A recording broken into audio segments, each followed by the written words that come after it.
Out of the Blue, proudly brought to you by San Remo. We're family. Another surprise! Out of the blue. You want that with fries? Out of the blue. Come with me across the sea on a barbecue. We're gonna cook for you. Nothing but blue skies. Out of the blue. You want some chili with those fries? Out of the blue. Hi and welcome to another episode of Out of the Blue. Ooh, today's program comes from beautiful Italy and we're on the island of Sardinia and we're going to explore its northern region. The province of Nuoro is situated in east-central Sardinia and it's the second largest province in Sardinia after Sassari. On today's program, we're going to have a look at some of the different aspects of Sardinia, from the rugged mountain ranges to the polished Porto Cervo, furnished with yachts big enough to land a helicopter on. But first we head for Sugologone, a resort that really is a mountain retreat. I've noticed in Italy, and particularly here in Sardinia, the appreciation for the arts and artisans' methods. This hotel is testament to that appreciation. There is very little here at Sugologone that is repeated. Lots of unique pieces of art and places designed to celebrate Sardinian culture, history and traditional food.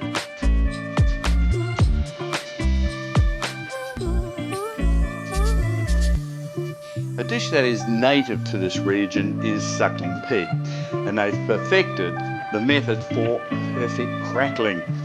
And this is how they do it. The pig is first dried for 4 hours in front of the fire, which renders out the unnecessary fat.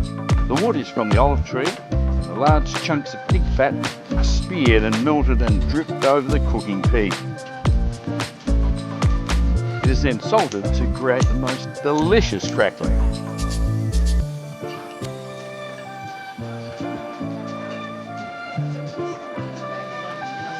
From the rugged mountain views to the tranquil areas of escape, this hotel is clearly a work of passion. Hey, more Italian fun in the sun when we return.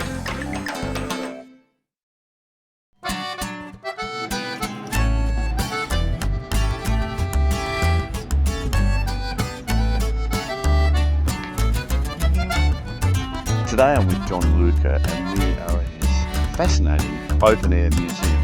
John Luca, tell me about the history of the museum. This is an old farm of my family, and my father restored this farm in the last 40 years. Now it's the biggest ethnographical museum in Sardinia.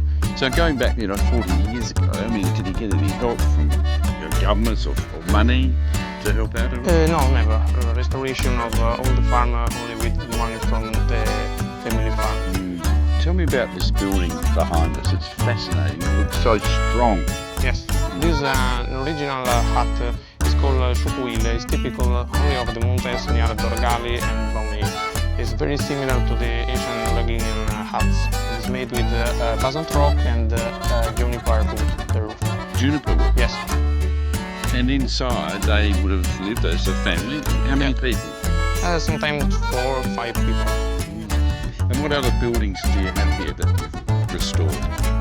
Very interesting is the kitchen of the Carasau bread. The bread typical of the center and the east of Sardinia is called the bread of the shepherd because you can keep this bread 2 or 3 months. Really? I can smell it cooking now. We should go and try some. Ah yes, we do.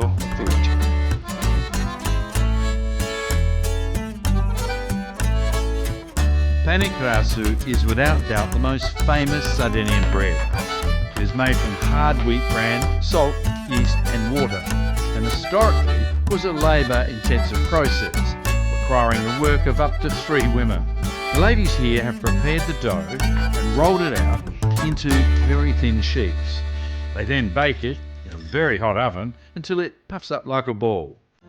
The discs of bread are removed from the oven and with great skill cut along their circumference and divided into sheets which are stacked on top of one another. The bread is then baked a second time to obtain its crispiness and characteristic colour. This bread was a staple for the shepherds looking after their herds, as it can be kept for long periods of time. It smells delicious. Yeah, Can I okay. try some? Oh, yes, of course. Oh, so the shepherds ate this for days or weeks even, they'd keep it. Yes, they use this bread in the mountains. Can I break a little piece up? Oh, yes, of course. The meaning of the word Carasau is biscottato, cooked 2 times. Do you like it? Exactly like bread, yeah, except very thin. Yes. Wafer. Yes.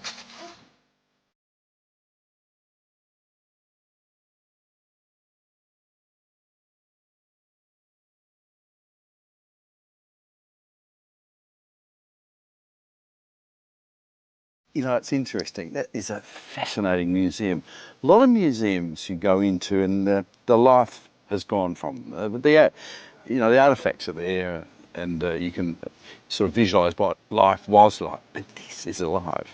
Someone could walk in there tomorrow and start the presses and we'd have beautiful wine and beautiful olive oil. It really is a living museum. Most Italian meals include bread and pasta and are simple. Maurizio, my mate, is going to show us a very easy pasta recipe. You know, we've been coming to Italy now for 10 years and we've had fabulous people helping us along the way. Like, you know, we're in Sardinia at the moment and you've seen Stefano cooking with me. Just absolutely fantastic. Well, another gentleman that's really helped us a lot is Maurizio and he joins us today. Maurizio, welcome to Out of the Blue. Grazie. Now, Morris, you've got a very simple pasta recipe. We've prepared the pasta. Now, tell us about the pasta first. Well, it is easy, but the hero of it all is the pasta. So what you've got to make sure you do always with pasta is buy good quality pasta. And the best quality pasta that I think tastes the best Don't tell me. is San Remo. From Australia. From Australia. How good is that? They're amazing, isn't it? So what we've got here is a very simple recipe, but you've got to have the best ingredients. Okay. The freshest Parsley. the nicest and Anchovy. tastiest anchovies, and good flakes Pepperoncino of there. Look at pepperoncino. that. And the wonderful South Australian olive oil all the way here to Sardinia, which is fantastic. Now, put it together. What do we do? Put it together. So what do? Basically, we do this. We take the olive oil, basically a half a cup. Anchovies, 6 or 7 anchovies. Nice, rich, tasty anchovies. Put Beautiful. them all in. They're beautiful. They're all in. And pepperoncino. This is going to be the test. Now the pepperoncini, This is going to be the test. you have to be very careful with. We just need a little snippet of pepperoncini. If you need some more, you can pop it on your plate afterwards. Okay, Mickey? And in we now put the pasta. Look at that. See how simple that is? Now I went to the gym to do this. Oh. Now, we will now put the top on. Now, we've cooked the pasta beforehand and we're having it nice and cool. But you can take it straight from the pot, put it in the pan, or put the sauce over it hot. So there we go. Oh, listen to that. That's fantastic. Okay, now, There you are. pop this on. Can I just have a fork to stir it in? Now see how that stirs through? Look at that. See Look at the colour. Greens it up. Maurizio. The oil will cake the Get pasta out. with the sauce. We'll just pop a bit of water in there and we'll get the last of it out. Just a fraction. Okay, that'll do. Just a drop. Just a drop. Tell me. Whoa. That's it. Perfect. I That think we've looks got it all fabulous. through. All the sauce. So Put a bit of parsley on the bit of top. parsley. That's enough. That's a sample. Just a bit of colour on top. Beautiful. Now what we'll do is we'll have a little taste. This is the best part. See. Hey? Thanks. Okay. Look at that. Huh? That is beautiful. Now, Maurizio, what are we going to call this creation? We're going to call it parsley, anchovies, pepperoncini with San Remo spaghetti. Now, Maurizio, with every pasta dish, you need a wine, but I reckon always a red wine. Man after my own heart. And you've got a beauty. It's your family wine. Tell us about that. Well, we have. It's a single vineyard wine from McLaren Vale, Shiraz and Cabernet Sauvignon. We've got Shiraz here today. And it is Delicious. I'll have a bit of pasta to start with because it's Aldo's block. It's 2008, and it's picked with the beautiful ripe berries. And the thing about it is, it's had maturation in American oak, and it's one of those typical, fantastic McLaren Vale reds, and they are quite unique. Chin chin for our 10th visit to your beautiful. I'll be drinking well in 6 to 8 years' time as well. Okay. Okay. You too. Cheers. Oh, absolutely. Cheers. Don't go away. Michael checks out a traditional Sardinian dance.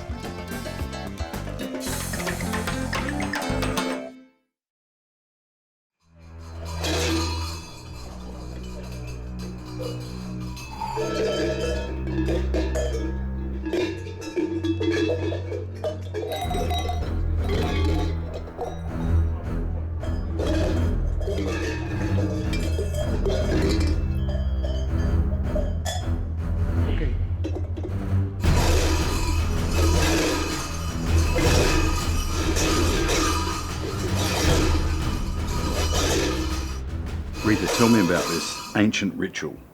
Now, the ritual that you are seeing here is very old, very ancient, and involved two masks, mamutones and issoadores. They are the typical masks of this village. The ritual was made at the beginning of the harvest season, we believe maybe in September, because September is the beginning of the harvest year.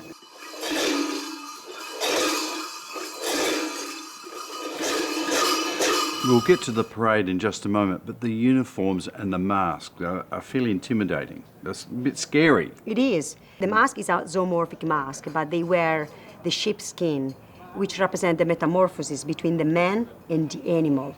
The man, the shepherd, is doing what the animal does for him all year round. So there is an inversion of the roles during the parade. Rita, can anyone be in the parade? First of all, you have to be from Mamoyada. Only men are involved in the parade. The role given from, generations. If my father was a mamutone, the son used to be a mamutone, and so on. Well, moving to the parade, the bells, what significance do they play? The shepherd role or what? Well, they are doing a dancing. During the dancing, they make 3 steps, 3 jumps, and when they jump, they shake 25, 30 kilos of big bells. Really? The bells are so big. They are a grape. We call that zacarriga. And the sound of the bells is very important because it drives away the evil spirits. So how many people, men, are in the parade? Well, we have 12 mamutones, more or less, because 12 are the months of the year, and 6 or 8 issoadores. But we have 2 groups, so altogether they're going to be maybe 50, 60. Now, are there new masks made for each man each year? Some of them, they keep their own masks, maybe because the mask belonged to a father or a grandfather. Some of them, they choose to make new masks, to have new masks every year. The artisan is a very recent thing. Now, today, there is an artisan who makes the mask for everybody. But in the past, each member of the group, they used to make their own masks. I'm a bit scared. I mean, these masks and the whole outfit and the bells is pretty scary. But I know we're in good hands. Rita, thank you. You're very welcome. Thank you. Okay, you're very welcome.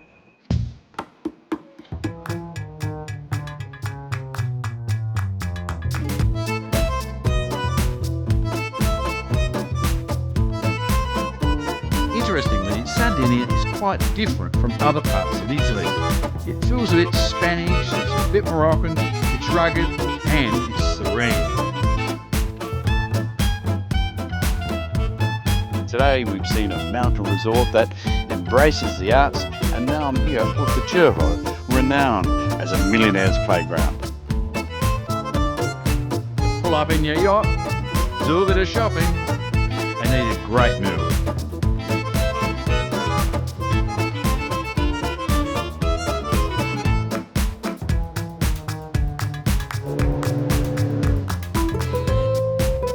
If I were to sum up Sardinia in one word, it's diverse.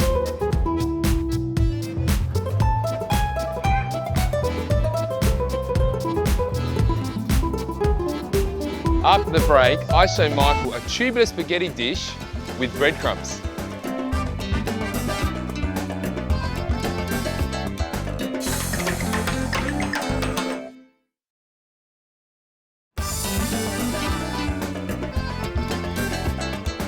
No, Adam, I just love Sardinia.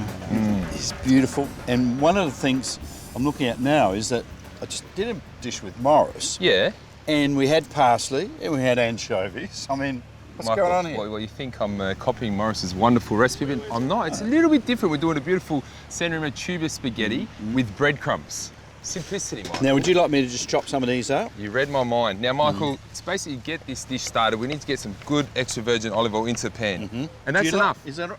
That's it. I don't want it too fine. I want it nice and coarse and rustic. Okay. Okay, this is the way. Look So at in that. there, Sizzle. capers, anchovies, a little bit of parsley, olive oil, and the beautiful olives. Now, all you do is just give a little flick. Yeah, I noticed All right. that. It's very good. Now, you've got the spaghetti over there, the tubular spaghetti.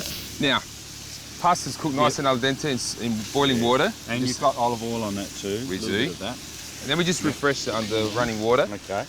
Now, Michael, not hard at all, okay? Really quick, tasty.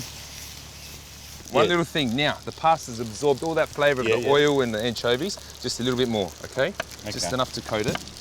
Now, Chef, you're onto it already. You must have read my mind that I need some parsley for the final word. In it goes. I can't believe how fast this dish. Now, you might be thinking, where is the breadcrumbs? Well, Here we're they are. almost there. That they are. You are very good, Michael. As a kid, my mother and my nonna in particular would always keep the dry bread and make breadcrumbs. Yeah. Never waste anything. So, you know, that's what we've done here. In with the spaghetti. We're not done yet, okay?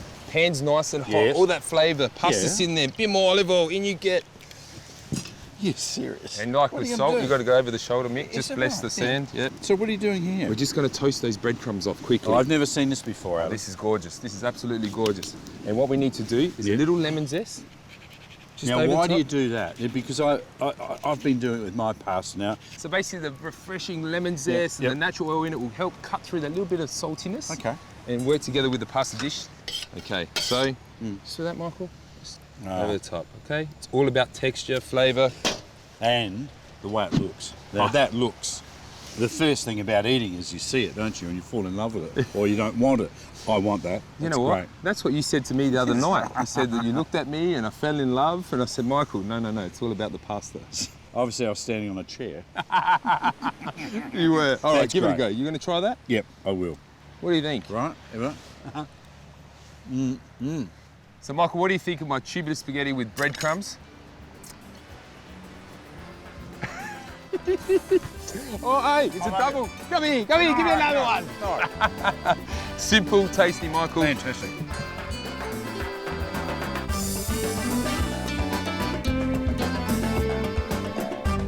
We hope you've enjoyed our episode in Sardinia, Italy, an island heaving with diversity and cultural heritage. From its Spanish-influenced architecture to the crystal blue waters of Costa Esmeralda, Sardinia is worth the trip.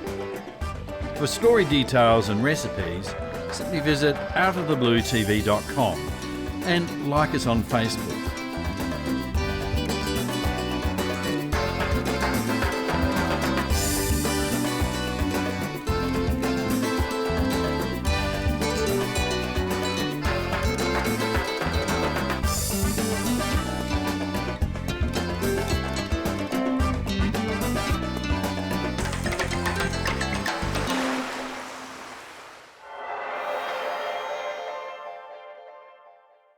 Out of the Blue, proudly brought to you by San Remo.